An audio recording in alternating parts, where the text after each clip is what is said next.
Hi everyone, welcome to yet another edition of Share with RKB. Elanga unagati no kumakamwa kafenga kayonjo the oral hygiene. Kobe wa Dr. Malisa Mbabazi wanuko Skydent. Care dental surgery. Yes. Care dental surgery ewandege ya wendimera elanga unawasubiza luniti natujja kwa tukomate nga tukogera kwebyo okuba n'amannyo dijjamu n'amalibu kiki twabadde tusigaza ye kyabadde kyetaagisa ki omuntu okusigaza erinnyo lye na lwaki batuuka n'okulijjamu tugenda okutandikirawo then tulina ebirala bigenda mu maaso era bigwa mu kkowa eyo ekwatagana n'amannyo. But thank you for sharing, thank you for watching and keep the comments coming. Naddala ebibuuzo bimulina bikwatagana n'amannyo era doctor ngenda kuba ebimu ngenda bimuwa leero then namusiremu okuweereza nja bimuwa ate next time. But thank you for joining us today. Hi, you Dr. Malisa. Hello, Madam Ro. Looking beautiful as always. Thank you, it's a pleasure. Well, we are trying. Giving the oral care services I know. at our best. But tuna weti amanyo gona bidanga chokolo kitegeera. Cause amanyo gemeeru. Oh my God. Abantu basiima basira emperezaayo. Tukweyanza nnyo. Thank you so much for giving this platform. N'otukkiriza ne tuyigiriza eggwanga, ne tuyigiriza the nation worldwide. Exactly. Want to different countries watch. Ate era nga following good answers and more viewing comment section olaba nga abantu they follow, they learn. Exactly. Byonna ne baddamu ebibuuzo tubyaniriza. Byonna bye babuuza ya Madam Ruth tujja kufuna obudde nga tubiddamu tubiteekako essiira naye nga n'olunaku olwaleero kakisaakaaliira. Nga Skydent Care Dental Surgery wano e Wandegeya opposite YMCA ku Bombo Road annexes a building. Tubeebaza nnyo abalaba videos zaffe ezo ne mubaako kye muyiga. Exactly. Ne babaako kye bayiga ate abalala ne batwala ne step eddako kambuulize ddala omusawo kino ekyange bwe kiti ne bwe kiti kakikola kaati. And by the way, keep them coming. It's a number tukiteekako all the time. Era naba ngenda kumaliza namanja giteeka ku screen. Bwe masi sobodde kuddamu mukwano sometimes binkwata. Doctor yennyini ate bane answer esinga okubeera n'okusinga eyange. So ofuna enamba y'omusawo n'omubuuliza ddala ekibuuzo oba otuukiddira ku ki ate ku source kwennyini. So tandika na kiki twasemba nakyo the other time. Kuba twali tulabye ebituli mu mannyo. Exactly. Decay. Kati ne wabeerawo oli ekituli mu mannyo nti nze balijjemu. Kati nga tubalekedde akalowoozo ne beerowooza kati leero kituufu alijjemu oba musawo amugambye nti gikole ani asalawo ku babiri nze alina erinnya eririmu ekituli oba gwe dokita okusinza ku assessment yo. Ebiseera ebisinga enebeera service gye tugenda owa omuntu naye ebeera temukutte nti ali mu unconsciousness mu butamanya tusalawo fembi tunyonyolegana tutuuka ku nzikiriziganya ate era twewabula. Omusawo nsobola owabula omulwadde kituufu ozze ogamba obulumi bwe nnina bajjemu sikyayagala kuddamu buwulira naye ate ne kyesanga nga nkunnyonnyodde mpola mpola lwaki erinnya olyetaaga mu kamwa twandibadde tukola tutya we olijjamu ki ekinaabaawo gye twagadde tutunuulira olunaku lwaki erinnya eryo ogamba nti ndyetaaga mu kamwa nga limazeeko emirembe mukwano si likwano lyange oluba luzimbye luti wetukira okuzimba nti mandi bubi lwaki nalibadde neetaaga erinnyo mu kamwa. Erinnyo mu kamwa kintu kikulu nnyo era lwaki walibadde olyetaaga nekibeerawo nga yessiira gy'ogamba lwaki musawo aganye tuggyemu erinnyo. Bintu bingi nnyo tekisookerwako endabika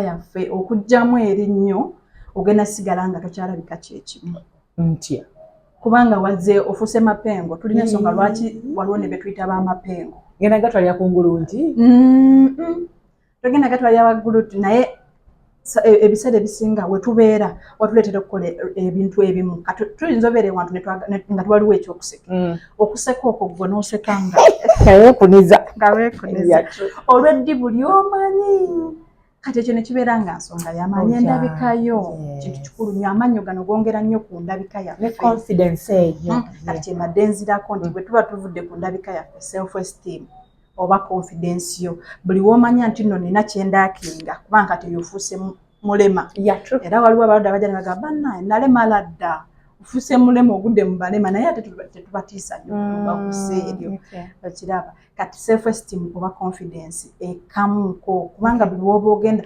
omitize Madam Ruth. Madam Ruth nali yagadde okwogerako naawe obikedde. Madam Ruth abeera yeebuuza kati we bajje ewaffe w'oyogera nga ne tubeera nga olwedde twala tugamba omulimu gwe tulina okumukolera gw'amaanyi. Ate kano bw'ogenda okufuna omulimu ogenza osaba omulimu. Interviews. Nga you can't even express yourself, you know. Oyogera abamu kati COVID we yajja abamu ne bagamba ate mask twekwase mask naye mpaka ddi waliwo wonko otwala passport yo you have to not do that mask kati ekirabe ekyo. Ne tuddako ku kirala okulya kuno kintu kikulu nnyo. Amannyo gayamba mu kulya. Amannyo gaffe galimu ebika. Tulina amannyo ge tuyita incisors, tulina ge tuyita canines, tulina ge tuyita molars. Wakimenye ekintu kyange. Kiri njawula mbalage bulungi. Tulina agabeera ana mu maaso ge tuyita incisors, tulina n'amasongezo ge tuyita canines. Mu Luganda amasongezo. Ezo mpagi nnyo mu kamwa. Lwaki? Kubanga ziringa pillars mu Luganda. Empagi. Ezo. Ne tubeera ne premolars eziddako ne tubeera ne molars. Molars ge magego oba ffenna ge walinga amagego. Gasembayo okumera. Kati Madam erisemberayo ddala ye wisdom tooth one of the last molar erisemberayo ddala naye agasooka abiri gamera mu budde bwago. Madam Ruth gana amanyo gonna galina kye gakola. Nnyonnyola. Agasooka ana mu maaso gakola kye tuyita biting. Gatukolere ddala bw'oti otulage nti ganaasooka gano. Gano gegatta n'aga wansi gaago ne gakola biting. Kwa kuluma. Baana okulwana biting, baana temulwana. Olwona biting olinga yesika erinnyo galivaamu. Oyo biting kati ne tubeera n'essongeza empagi yaffe ya tearing. Kawuzi olugoye lwange luliko akawuzi akatentera njagala kasala ne tearing okuyuza ennyama. Tuyuzisa ki mpagi zino ensongeza era zeegatta ziyuza. Ne tubeera ne molars zaffe oba zino ez'emabega ezigula bbiya. Naye tetwagala we discourage. Tetwagala mulumisa amanyo gammwe nga mugulawo ekyokolo z'amacupa. Gaba n'ebyokukola bingi. So tulina agagaaya okugaaya emmere. Wetuteeka ne tugaaya emmere chewing, grinding. Amanyo gaffe ag'emabega kye gakola. Kati wano bwennuma n'empeereza eno ne bagaaya. Wekibanga ekintu si kyakuluma nga kyakutiyaringa kuyuza maybe ennyama oyagala yuzaako kifi n'oweereza emabega ne tugaaya. Tugaaya we tumixing ne tugaaya. So biting, tearing, grinding and chewing food. Awo tulabyewo emigaso egyo gyonna gye tulabye ku mannyo gaffe. Kati walwana n'omwana no biting n'asika n'ali loosinga. Kitegeeza ebintu by'okubiting ogenda biting ato biting bulungi. Ye mwana akudde era. Omwana nga livuddemu accidental. Ebyo kyende kugamba am disagreeing with biting. Kubanga ojja luma okulwana okwo nga you are biting. Ojja luma omwana asike erinnyiro liveemu. You lose your natural tooth. Ekitali kirungi. Kati egyo emigaso gyonna Madam Ruth. Migaso egiddayo wali nti nedda madamu tetujja kujja mu linnyo eryo. Kitegeeza bw'oba oleese lya mu maaso biting ojjamu otaataaganya. Oleese lya mabega okugaaya. Bino byonna bijja n'ekiddako. Kati awo tuba tugenze mu digestion.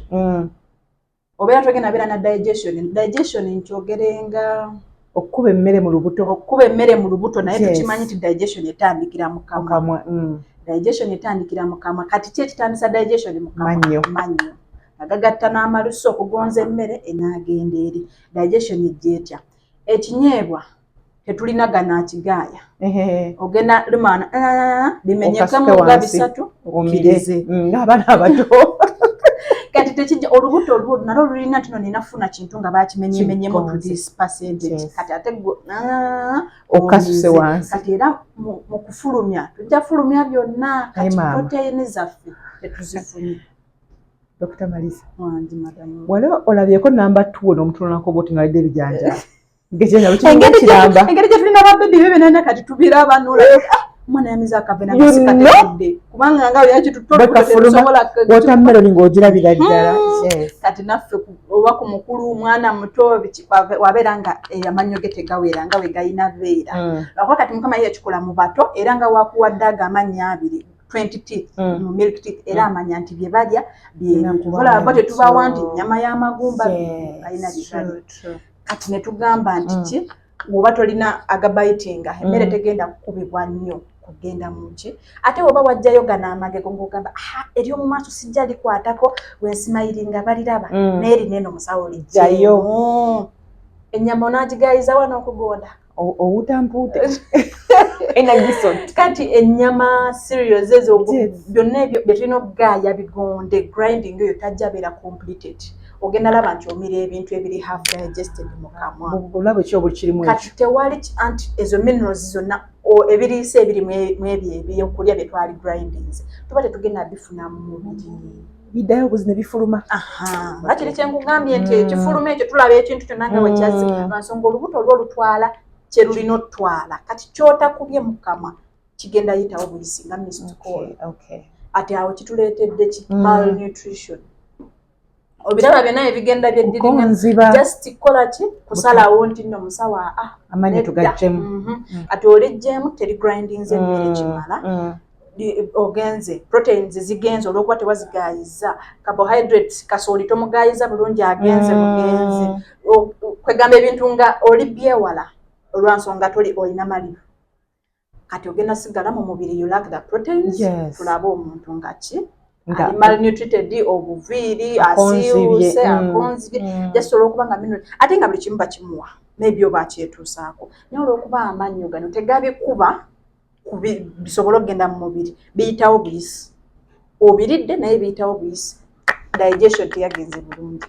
maaso kituufu endabika tugyogeddeko kati ne tubeera naye ajjuka naye bakugyamu amannyo eno mulina okugwamu amatama si endabika era still endabika still naye bite gyembadde nzijjako bite eriwa yenene engeri gye tuluma bite yaffe ekyukamu osalamu okugyamu amannyo kati bino byonna mbikunnyonnyola nkuzza omutima nti nedda erinnyo tulina kyetusobola katutereeze kati nga ligenda kyuka litya namaloti bwe mba nina eddibu wano waggulu lino erinnyo lya waggulu mukama yakola nga tulina okweruma amannyo galina okusisinkana kati ono bambi ajja bba talina gwasisinkana alina mukyala we kati ye kyajja okukola ajja sigala avaayo yamala okukula kuno okuvaayo si nti ali kkula banaye temubibuzaabuza bino okuvaayo si nti akyakula mukama yakola nti galina okwegatta we bati kati lyo teririna gwe lyegatta nali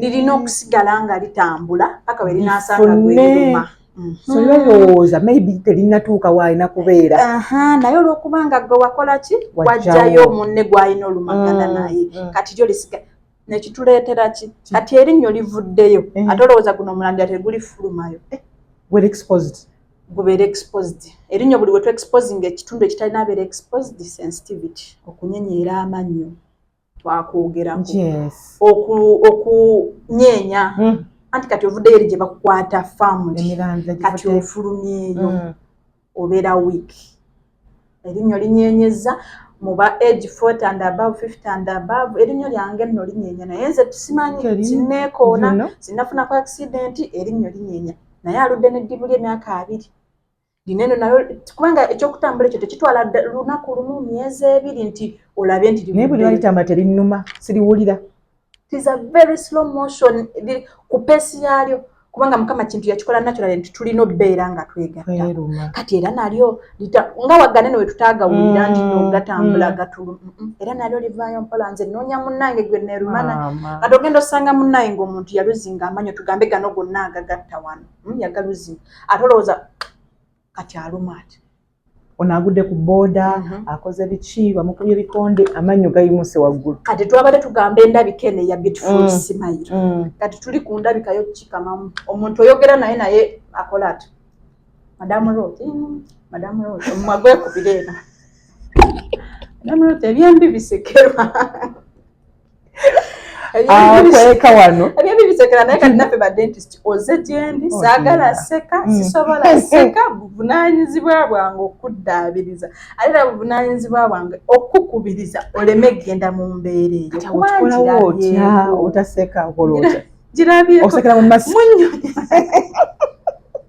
nedda madamu Ruth kati tulinamu muli passion kiki buli benfuna abalwadde baba beetaaga service kati mulimba nsanyuse nti waliwo gwengenda olustowalinga Smile ye waliwo omuntu gwengenda okuextendinga gana amagezi nti banaye munnange mukulu amanyi wagajjamu dda myaka 2 kati oluba lukoze luti naye waliyo kye tusobola okukola amanyi amazungu gajja kati oli azze yagamba bagajjemu nagudde accident gonna ganyagajjeemu oli munnyonnyola tugajjanjabe tugasibe gasigalemu bagajjemu ebyo mbimanyi tebikola gajja kuddamu gannume olwedde ndirabye erinnyo likyuse weeriti kubanga lwagagwa niyebeeta bweti nga lisigadde ku kanyama kokka kano liddayo eryo erinnyo lyo tokkiriza lireka ku site wolirabira at least tubagamba liteeke mu kamwa libeere mu malusu liteeke mu mata libeeramu essaawa 6 likole bwoti mu kapapula essaawa 2 buli kimu kirina gundi obukuuma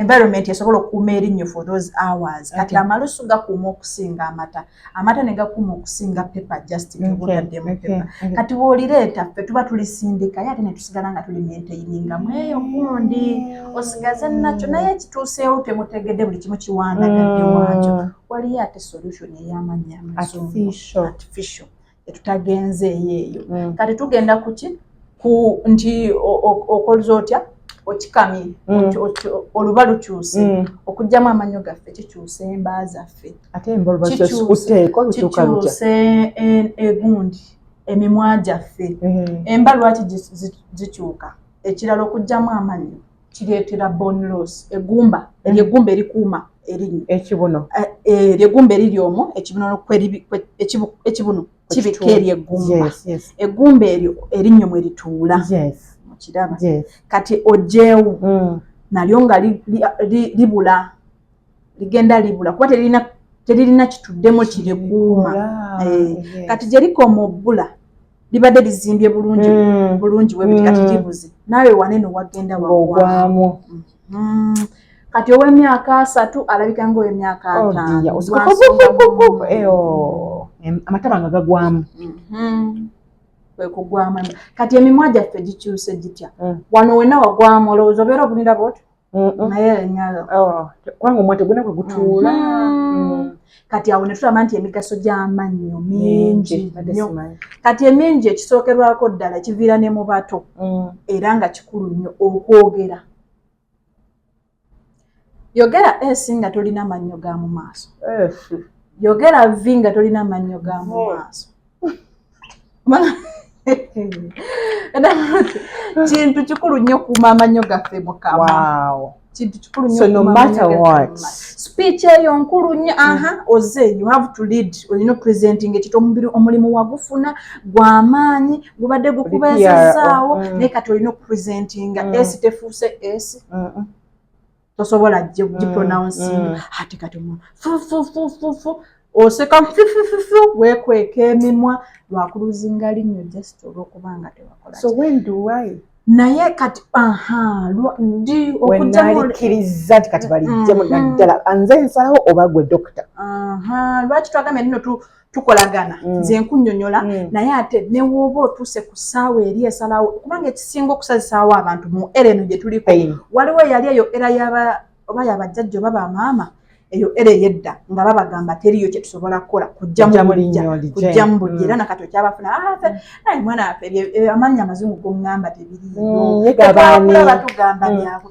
naye gaba ntemwagajjamu bafuubu ebyo n'owulira nga bo bamanyi kujjamu kati njogera ku ereriwo oli wa mulembe weetuli togamba nti abasawo tebaliyo abasawo abakola ebituufu tebaliyo weetuli tubalinze ate nga tubawa ekirungi ate era nga kituufu lwansonga ki erinnyo ne we liba lyavunda mpaka we nabagamba nti mumulangira wansi tukugamba erinnyo tugenda likola lutukana naye musawo baalirya kino nti nedda tujja likolera kye tuyita jacket tulyambazeeko nga tulizimbye muno ne tuliteekamu nno n'empagi yennyini ewanirira kino butaleeta muntu nga tasobola kwogera nutrition ogifune digestion ebere complete speech eveeyo bulungi biri byonna nga we tubimenye ne bye tutamazeeyo byonna mbitangire obutabaawo oba omuntu abeere nga ebintu abijjayo kati ne wabeerawo oli naye erinnyo obulumi bungi kati tugenda kukola ekyo kubanga lutukana ye last resort aloli n'agamba nedda nze wegali ndaba nengeri gye lyannumye ate ndiraba already livundu lijjeemu eri ne tuyinza okujjamu watuula nnyo n'obugayaavu bwo ne waneno wenaaliwonyezza nawo bwavunze kati binyo kasitalituuka wano okutemamu emirandira yeyo last resort ntitujjeemu naye kati madamu Ruth tuba tetukyalina linnya erinnya oba waliggwesaamu n'osigaza omulandira nagwo waguggwesezzaamu gwayawukanye namu era ngenda kuggyayo kano njijjeyo kano so tetukyalina linnya onteekemu ezzungu so si kusigaza ddibu awo wonna ng'oyagala kunnyambako nsigaze era biri tukuume omutindo gwaffe okimanyi tino madamu Ruth okubeera n'amanyo gaffe gonna kituwa good quality of life simanyi ngeri gye nkyogera mu Luganda naye omuntu yenna ng'ategeera ekigambo quality of life madamu Ruth waliwo ranges abantu ze batuwako appearance kati eddibu dentist Maliza yakugamba ateekamu amannya amazungu okyakola nalyo lyaki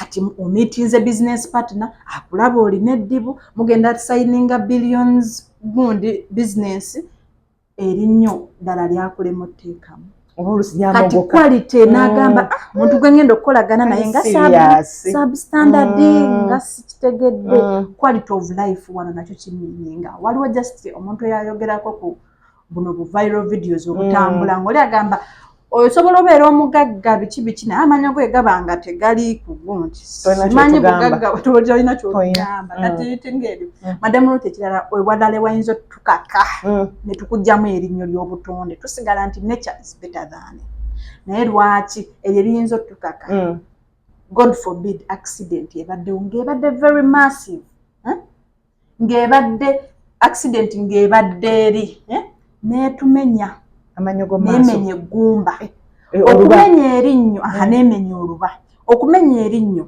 nkugambe tusobola olijjanjaba ne tulikwatira mu layini eribeerawo naye werimenya oluba accident wemenya oluba kati nemenya oluba ate nga ye layini erinnyo bwetuula ebeera wast accident ebeerege netuleetera oluzinga ogende ku accident eyo nenzuka omukyajja amulabako ku video gwe bakuba round kick ku street so twamufulingako ne tumulaba bimukwatako eluzinga ne speech tasobola kwogera so do you think oluba luno lwe bamenya amanyo gaseeseetuka oluba luyinza obba nga lwafuna obuzibu naye jjukira mu luba mwe mutambulira n'obusuwa obusuwa obwo bwekangamu katono nga omwanga gwakyamye dda makasita kukyamamu katono nga speech ebula kati awo God forbid ekyo nga kituuseeyo madamu kiba kigenda tukaka mu nnaku ennyingi okujjamu eri ani asinza okubeera vulnerable ku accidents tusinziira omuntu agifunye atya waliwo ba overspeeders aba boda abo ze batunulira nnyo overspeeders reckless drivers kati wa boda akutadde mu makati ga trailers ebibiri then oli overspeeding nga kiba kivudde ku ye then not servicing the cars togi servicing and you are going for long journeys ejja kugaana okubrake like you are pressing the brakes egaanya okukwata brake wena amanyi agamenyekako for example badde otambula nofuna accident like nosera novo ngerimenyekako katono era basobola dijjamu basobola dibyozingirawo provided our tooth is still sound tuba tuligenda eri we tuba tetufunye buzibu tugenda lisiiringa wano naye we tuba nga tufunye likundi tukwana tu-examininga fractures ezo okumenyekako tuzita fractures this side okumenyekako kuli mu classes waliwo amenyekako akoota less than akoota half kubanga namenyeka half nakugambye tujja zimba kiba tekijja kukola cement buli wabeera omungi kuli nnyo aba azitowererwa erinnyo so the best thing for that ebeera crown ate ebeera nina tubikunyonyola nga tukulabye state gy'olimu kati ebyo ono lyatikamu mu makkati abadde asumula eccupa neryatikamu eyo fracturing that is why tugaanira ddala omuntu okusumulula bawulira abaana abo tebawulira n'eccupa ezo kuba kati eyo lese fracture kati fracture eyo ate nzibu nnyo kubanga wonaggulawo n'eccupa tugambe olwo olwatika luzzemu kale tulumisa side eno naye God forbid ng'olwatukola olukozebwe luti bwe kasita luyuzaamu eno musuwa oba oyolekedde butakutaasa wakati ffe kyetujjanjaba tukugamba ekiri muno naye ate kati gwe yabula okusizza makati ye sajjalo gye baddako so kati ogenda kuluzinga nakyo yo tukuwe gundi artificial tukubiriza nnyo oyinza obbanga gwogagulidde amannyo gaguddewo amacupa mangi tofunanga buzibu naye no wansi tomanya kiriyo ozuukuka ku makya ng'erinnyo likuluma lwansonga olutanda lwagendayo n'oyongerayo okuluma okulala olutanda ne lwabukira ddala oyogedde mu ngeri yaffe liri sound kyekinsesezza what is that sound erinnyo nga wetuna how is Ruth maybe abadde somehow down how is she sound like nga liri standing omuntu ali badde kimanyidde ku muntu so when you say it naffe n'ebimuntu byewola kati erinnyo eriba nga liri sound nga liri visible we can work on it era n'eribeera nga twagamba erimenyeseeko but for it we need a crown okugyayo that format kubanga tosobola beera n'alinnyo nga likoma wano ne tuteekako cement aba alizitowerera anytime you bite on something and it breaks Madamu Ruth muku ekirala ekiyinza otuwaliriza nga tetwandiyagadde naye nga kati condition eriwo alternative omwana adire yinza okuula amannyo gagerekedde kati waliwo abazadde abali keen nti bansomesa we bati that is why dental check up nkulu nnyo omwana atandika omuleeta for dental check up 6 months ziri valid kubanga ati birth baba bamwetegereza 6 months ali teething we examine are we teething in the right way oba mwalimu zimyonato teeth zali mufo then a year tuyisaawo every 6 months oba in a year at least no having that dental check up for a child yes for a child na kati kumuntu tugamba in a year have the check up we always say that 6 months because tumanyi kati half the year you have the check up chikutegeeza how your status your oral status kati chetuliko ku mwana tubifaako ebintu ebyo ate nga bikulu myaka 6 kikulu nnyo nande ku myezi 6 kati ndigamba ne ku myaka 6 ba mama oba abazadde myaka 6 kola examination y'omwana amannyo kati dentition eno kati myaka 6 atandise oluzinga to shed okunyenya akula n'okumeramu amapya myaka 7 lwaki oli mukebeza bw'oyinza obbeera ng'ogamba siriraba werinyenya omwana tanangambako werinyenya sinalaba kijja ateekera ku makya namwana nga wano watungulidde amere ddala alimere ddala kati womuleeta ku examination we are going to solve something by okujjawo eririna ovaawo gwe lyewagayalirira oba lyewagamba tewategeerako nti linyenyeza n'okumisingisa omwana that fun of a mess yampadde garden area yampadde tusferi yampadde kati because wabaddewo ekibaddewo ne mutasobola gajjamu obugayaavu kyogere abazadde bannanga obugayaavu tubukendeeze kubanga buleeta bingi naye obugayaavu woba olaba olina type schedule at least olinamu visits z'abaana naye n'abaana omuyigiriza babazana ba dentist n'agamba nti you shake era omwana ajja kibeerako by the way aye n'olaba omugamba tujja kuddayo tulabe dentist ku 20th ajja reminding yes and it is the good thing that waneno to making sure anti full dental sensitization tukuwadde mu bulamu kati woba oleese omwana ku myaka 6-7 awo ali mu kusaawa y'okunyenya n'okuzzaamu okumera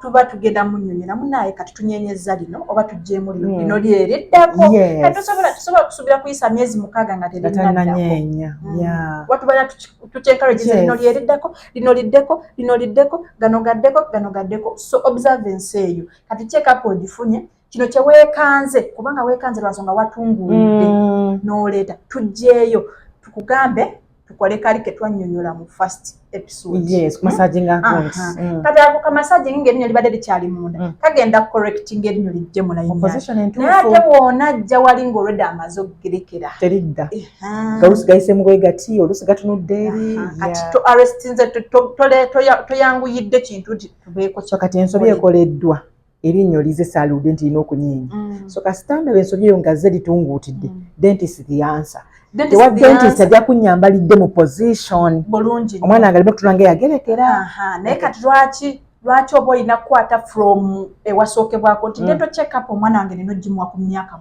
6 bwe kikubeeramu obeera togenda alinda katungulidde kati naye kiba kinnyamba to alert omwana omuwa sensitization erifu ate aleme erinda omanye eyo panic gy'oggiramu omwana abakubira byonna mubiteeke ku pose omwana atungulidde ekibuno oba kibadde ogenze mu emergencies ezitali emergencies nekiva kuki erinnyo lino obutanyeenya ate nga lina okunyeenya by all means wetuba nga tulina eyo knowledge nti noki erinnyo mu myezi bwe giti omwana alina onnyeenya ate neyo bonding omuzadde n'omwana educating the child kati omwana we muba mulaba eno video naye nga wagiraba getting that information ne wabaye elder sister kitegeeza abajja laba there is this side the birthday was not yet we manze nyenyeza nja keberako ne kuoli kitufu ajja mukeberako maybe mu wrong time nate nawo gojja laba ngo oli kebera nyama ne kuoli ofeyo kubanga tekwasa mu kubudde kituli fixed mu na ye kasita tubeera ne knowledge eyo kati n'abaana ne tuba educatinga oba omwana wo muleta ku check up na wuliriza omusawo abeera sensitized n'abeera ne knowledge eyo ate mu budde obutuufu n'akola ekituufu oba n'agamba nze ndaba erinnyo linyeenya kati gwe tizyo ate abana luusi bagayaala n'omwati ku makya nyeenya bwe wati nyeenya ne gundi nyeenya n'olwokuba mwakinvolvinze kati n'amanya eyo routine ye n'akikugondeza so ne tugamba omuzadde oba omuntu yenna wofuna ezo dental check-ups zituyambako okwarrestinga ebizibu ebimu nga tebinnajja si nti oba bitusukkako obutali correctinga naye tuba tujja bicorrectinga naye ate okumaintaininga ekituufu nga kirina okukolebwa kyalibadde kisolvinga nalibadde ncaringa ntya ku ddibu ly'omwana wange akudde erinnyo bulungi ddala eddibu lino ndikuuma ntya okuba nga liyonjo eddibu lino eno tugenda kwaba abaana era nga bwe twogedde abaana abakudde mu budde bw'okukuula era obwo eddibu lino eno tuba tuadvisinga ku makya n'olweggulo lwaki tuadvisinga obwo obudde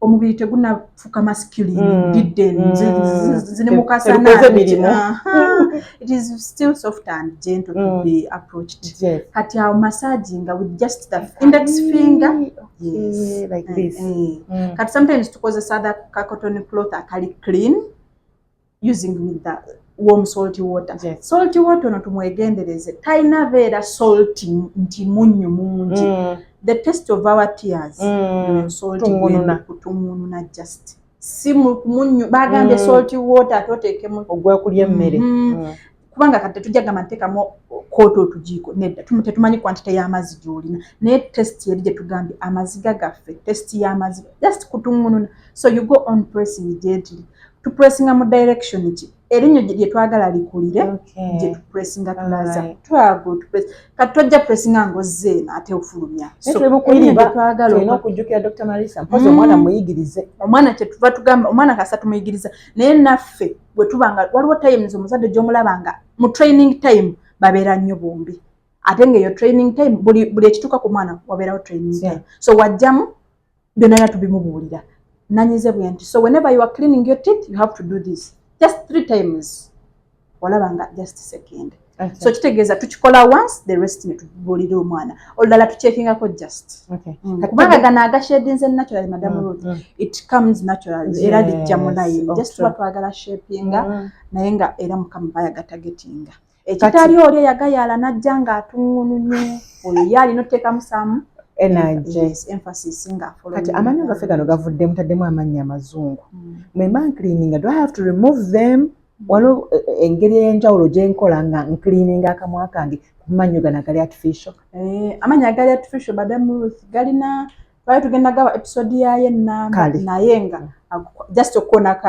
ag'okujjamu gaba ga kika kirala ge tuyita temporary agali fixed gegana agali fixed ge tuyita permanent njagaddira agotojjagaddira erinnya eddala eritukaka okulijjamu nga tetulina kyakkola tugayadde omwana afunye engereka omwana akoze atya oba olunsi oluba lufunda terukontaininza amanya agamu gali wabweru kati tugenda okwesanga to have the beautiful smile waliwo amanyo ge tulina okujjamu gemusinga okuyiikiriza getusinga okuyiikiriza wagayaala erinnya lirikulira wabweru gana amalala n'olabuka n'ojjamu ebiretukuye n'olabuka go ne gakulira mulayi kati we gakula geegazaanya bwe geegazaanya gali so tewali space naye kati linene olw'okuba liri either munda oba wabweru kati ate mu makkati gaalyo n'eriri mu layini waterekawo emmere kati ligenda lwaza n'okuwunya kati Madam Ruth obeera otugamba otya tetulijjamu kati awo tukunnyonnyola ensonga lwaki tugenda lijjamu nti yava wali ewasooka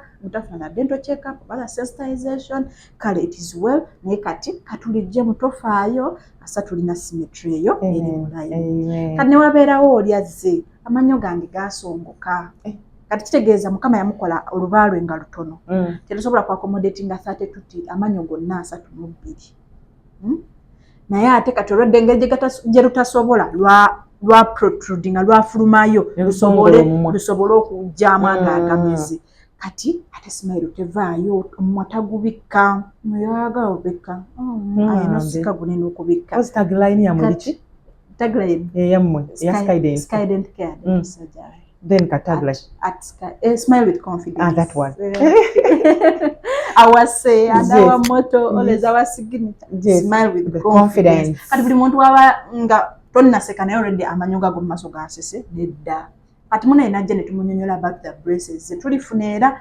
zinyonyole mu bulambulira ero bwenzo obutabeera budde bumala kati muna braces naffe tulina okuzaayo naye ate nga tulaba amanyogo tegajjaayo yes so tufunayo getujjayo that is professionally done by the dentist tojja oli mulwadde munnange nze ngeri gyenjagala mu collecting amanyo gange lino lijjemu nedda it is decided nga tumaze okukola yes kubanga si buli gwe tuteekamu braces nti tulina okujjamu kino mumala kisikaninga luba ne mukebera examination ne tumeasuringa wajjayo gundi omanyo okukola impression modo nevaayo ng'amanyogo we gali mu kamango galaba kuba so we study all that netulaba so far abasalawo ku ekyo kituufu osobola otugamba nedda saagala kujja mulinyi tugamba naye ate kati okollectinga Smile yaffe eno is the only way to go kati nga waliwo wagambye nti baani abasalawo waliwo conditions nga tukkiriziganya waliwo weŋŋamba olina okukola kineeno this has to be done mu bulungi without pain kubanga for extraction to anesthetizing muntu nabeera nga tali mu so Dr. Maisanga tuwumbawumba kiki walagadde otugambayo ekirala nga tetunnaba kuvaawo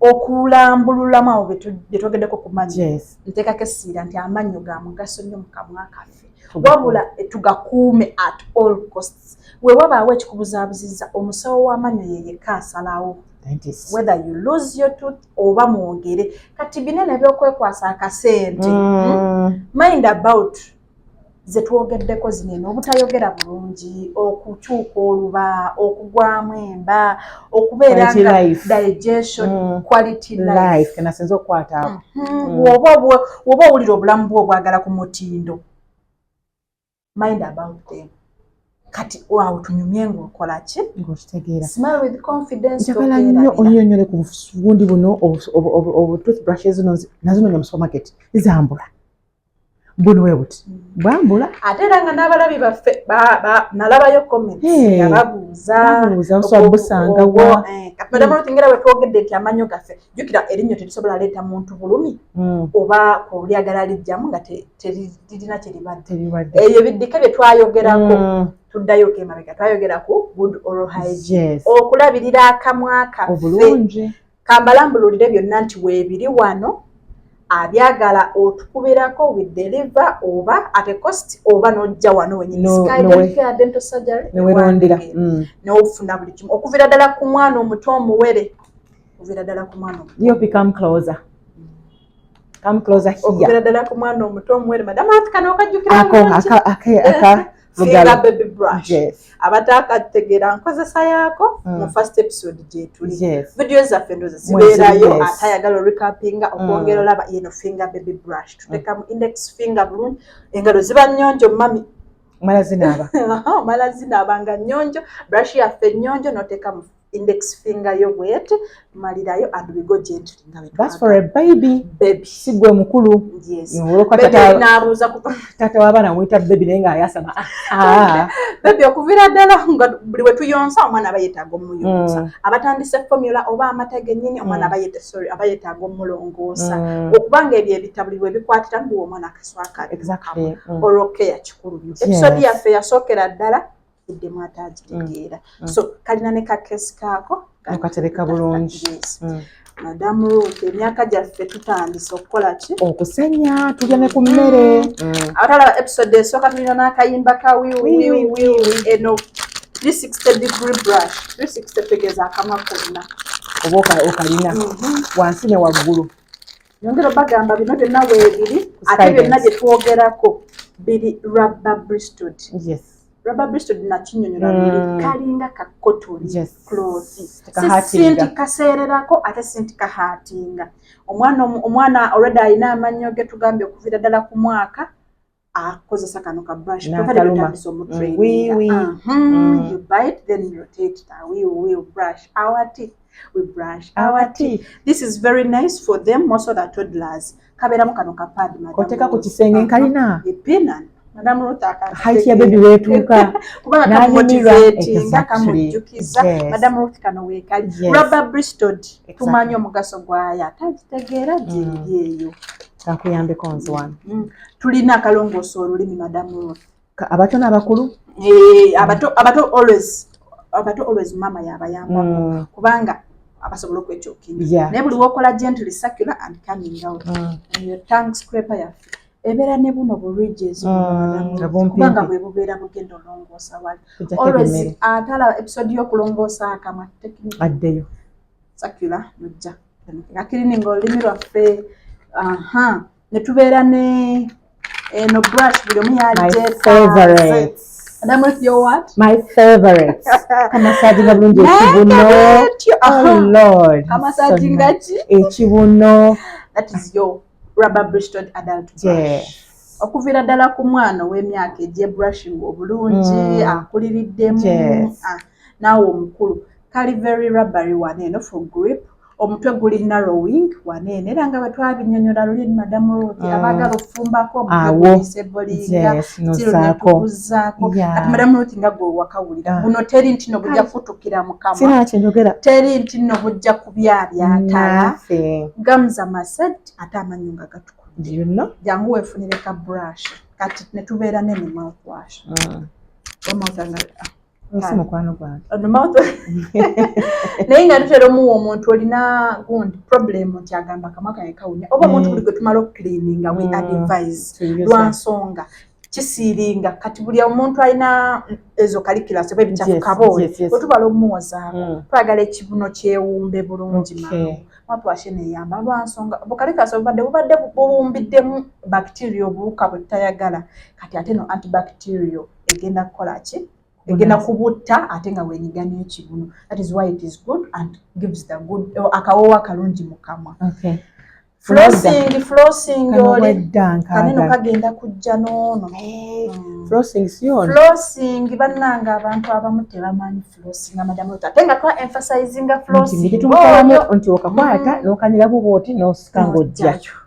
Flossing oyo akola ki atamumanyi batalaba episode eri alongosa mu makkati g'amannyo musigadde bimeremere amannyo gasenyeza wano naye ate muno tosenyezaayo toyisaayo toothpick eteekamu edamaginga gamu ate kinya nekikolektinga busup bad breath nejja floss tulina za njawulo waliwo eza thread like bulawe tusinga okuba nabo kaneno kazigwaliramu nk'abantu naye nga thread like ojjako piece gy'oyagala you have to just index finger opposite hand